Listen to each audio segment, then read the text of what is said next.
Break के बाद स्वागत है आपका। बढ़ते हैं टॉप अपडेट की खबरों में। लखनऊ के मोहनलालगंज सर्किल में मिशन शक्ति अभियान के अंतर्गत एक सराहनीय पहल देखने को मिली, जहां कक्षा 11 की छात्रा आन्या शुक्ला को एक दिन के लिए एसीपी बनाया गया। इस प्रेरणादायक पहल का उद्देश्य बालिकाओं को आत्मनिर्भर बनाना और महिला सशक्तिकरण को बढ़ावा देना है।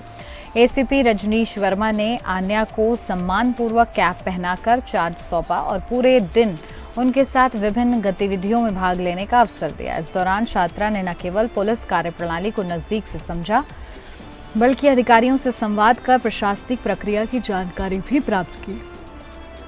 एसीपी आन्या ने थाना परिसर का निरीक्षण किया, जनता की फरियादें सुनी और संबंधित अधिकारियों को त्वरित कार्रवाई के निर्देश दिए। खास बात यह रही कि आन्या ने शिकायतकर्ताओं से संवेदनशीलता के साथ बात की और उनकी समस्याओं को गंभीरता से लेते हुए तत्काल समाधान के आदेश भी दिए। इस अवसर पर आन्या ने कहा कि यह दिन उनके लिए बेहद प्रेरणादायक रहा और उन्होंने जाना कि पुलिस किस तरह समाज की सेवा करती है। उन्होंने मिशन शक्ति के इस प्रयास की सराहना करते हुए कहा कि इससे लड़कियों में आत्मविश्वास बढ़ता है और वे बड़े सपने देखने की हिम्मत जुटा पाते हैं। एक दिन की एसीपी बनी आन्या शुक्ला महिला सशक्तिकरण की एक जीवंत मिसाल बन गई। उनके आत्मविश्वास और निर्णय क्षमता ने यह सिद्ध कर दिया कि अगर अवसर मिले तो बेटियां हर क्षेत्र में उत्कृष्ट प्रदर्शन कर सकती हैं। मिशन शक्ति के तहत यह पहल निश्चित रूप से समाज को एक सकारात्मक दिशा दे रही है।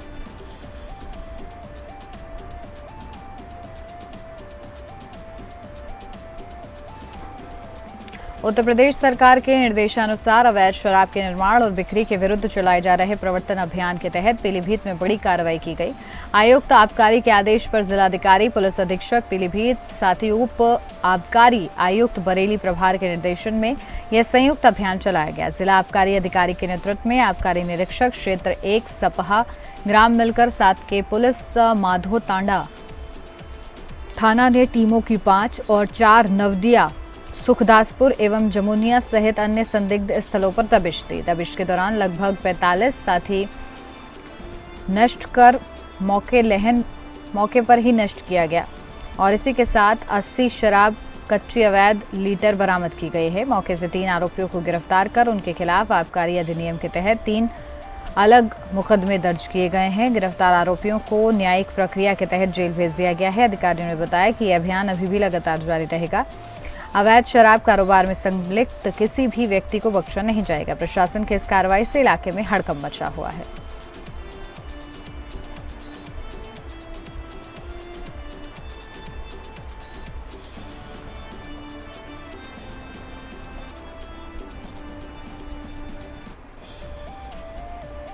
यूपी के हमीरपुर जिले की सरीला तहसील में मिशन शक्ति अभियान के तहत छात्राओं को एक दिन का एसडीएम और तहसीलदार बनाया गया। प्रशासनिक कार्यों का व्यवहारिक अनुभव कराया गया। कार्यक्रम में छात्रा मोहिनी को एक दिन के लिए एसडीएम और शिवानी को तहसीलदार बनाया गया। छात्राओं को प्रशासनिक कार्यों की बारीकी समझाई गई। मोहिनी ने एसडीएम की कुर्सी से जिला स्तर के निर्णय की प्रक्रिया को समझा। शिवानी ने तहसीलदार के रूप में भूमि, राजस्व और जनहित से जुड़े मामलों की कार्यवाही की जानकारी ली। अधिकारियों ने छात्राओं को बताया कि कैसे मामलों की सुनवाई होती है, दस्तावेजों की जांच और निर्णायक निर्णय कैसे लिए जाते हैं, कानूनी प्रक्रियाओं और प्रशासनिक जिम्मेदारियों के बारे में विस्तार से जानकारी दी। मिशन शक्ति अभियान के तहत छात्राओं में नेतृत्व क्षमता विकसित करना, साथ ही प्रशासनिक व्यवस्था से परिचित कराना शामिल था।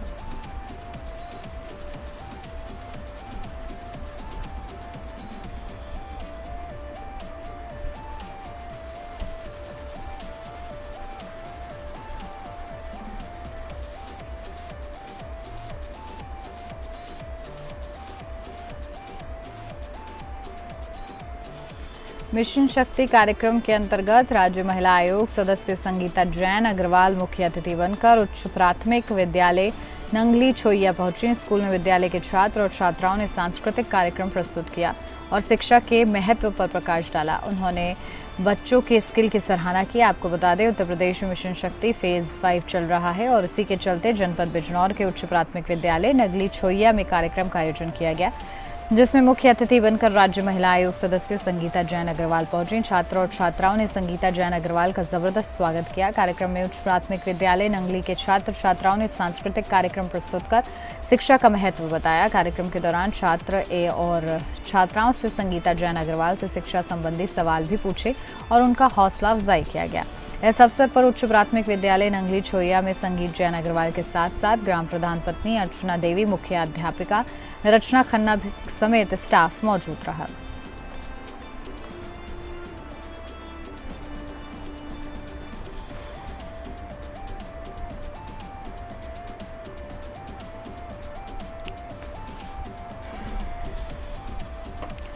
शाहजहांपुर में एक नामकरण कार्यक्रम में विवाद के बाद युवक की गोली मारकर हत्या कर दी गई। आरोप है कि ग्राम प्रधान पति को दावत न देने पर गोली मारकर हत्या की गई। हत्या के बाद गांव में तनाव की स्थिति देखते हुए गांव में भारी पुलिस बल तैनात किया गया है। फिलहाल पुलिस ने शव को कब्जे में लेकर आरोपी ग्राम प्रधान पति को गिरफ्तार कर लिया। घटना थाना तिलहर क्षेत्र के मोहनपुर गांव की है, जहां मृतक अवनीश कुमार के बेटे का नामकरण संस्कार की कल रात दावत चल रही थी। बताया जा रहा है कि मृतक अवनीश ने ग्राम प्रधान पति सुखदेव को दावत नहीं दी थी, कि जिस कारण सुखदेव ने अवनीश को गोली मार दी, जिसके बाद आनन फानन में अवनीश को अस्पताल ले जाया गया। तब तक उसकी मौत हो गई। मौत के बाद खुशी का माहौल गम में बदल गया और परिवार में कोहराम मच गया। सूचना के बाद मौके पर पहुंची पुलिस ने परिजनों की तहरीर के आधार पर ग्राम प्रधान पति सुखदेव को हिरासत में ले लिया। फिलहाल पुलिस ने शव को कब्जे में लेकर पोस्टमार्टम के लिए भेज दिया है और आगे की कार्रवाई शुरू कर दी है।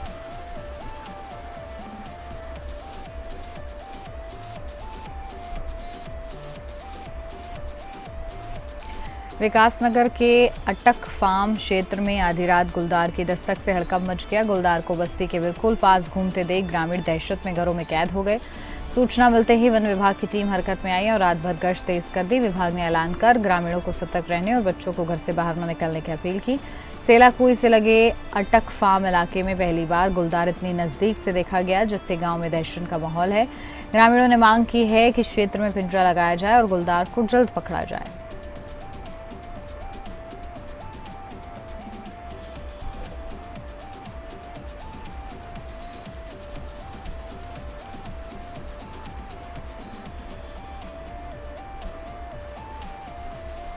धनबाद जिले के जरहाडी स्वास्थ्य केंद्र में उस समय हड़कंप मच गया जब अस्पताल परिसर में एक कोबरा सांप दिखाई दिया। सांप को देखते ही स्वास्थ्य कर्मियों और मरीजों में अफरा तफरी मच गई।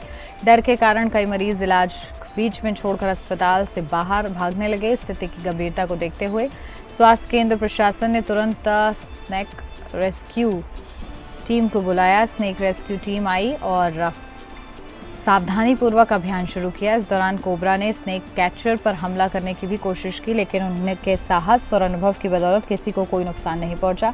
करीब 30 मिनट की मशक्कत के बाद कोबरा को सुरक्षित पकड़ा गया और जंगल क्षेत्र में छोड़ दिया गया। इस घटना से अस्पताल में मौजूद स्टाफ और मरीजों में काफी दहशत का माहौल है।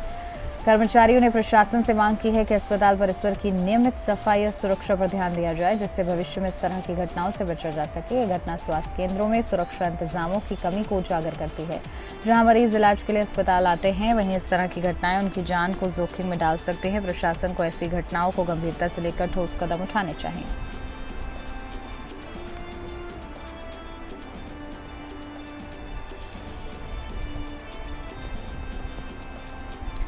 मेडिकल थाना पुलिस ने अलीगढ़ निवासी फिरोज और मेरठ निवासी कासिम को डिग्गी क्षेत्र से गिरफ्तार किया है। ये दोनों युवक मुस्लिम महिलाओं और छात्राओं से जुड़े भ्रामक और झूठे वीडियो सोशल मीडिया पर वायरल कर धार्मिक सौहार्द बिगाड़ने की साजिश रच रहे थे। पुलिस ने इनके पास से 2 मोबाइल फोन बरामद किए हैं, जिनमें फिरोज के फोन से 4 नए वीडियोस भी मिले हैं। जांच में पता चला है कि आरोपी इस्लामिक कंटेंट जैसे ग्रुपों में ये वीडियो वायरल कर लोगों को गुमराह करने और सांप्रदायिक माहौल खराब करने की कोशिश कर रहे थे। इनका मकसद एक विशेष समुदाय से असंतोष फैलाना और सामाजिक तनाव को बढ़ावा देना है। दोनों आरोपियों के खिलाफ पहले से भी कई आपराधिक मामले दर्ज हैं। गिरफ्तार कर अब इन्हें जेल भेज दिया गया है। पुलिस ने बरामद मोबाइलों की डिजिटल फॉरेंसिक जांच शुरू कर दी है और आशंका है कि आगे और भी चौंकाने वाले खुलासे हो सकते हैं। पुलिस प्रशासन ने लोगों से अपील की है कि वे सोशल मीडिया पर वायरल हो रहे किसी भी भ्रामक कंटेंट को शेयर करने से पहले उसकी सत्यता अवश्य जांच कर लें।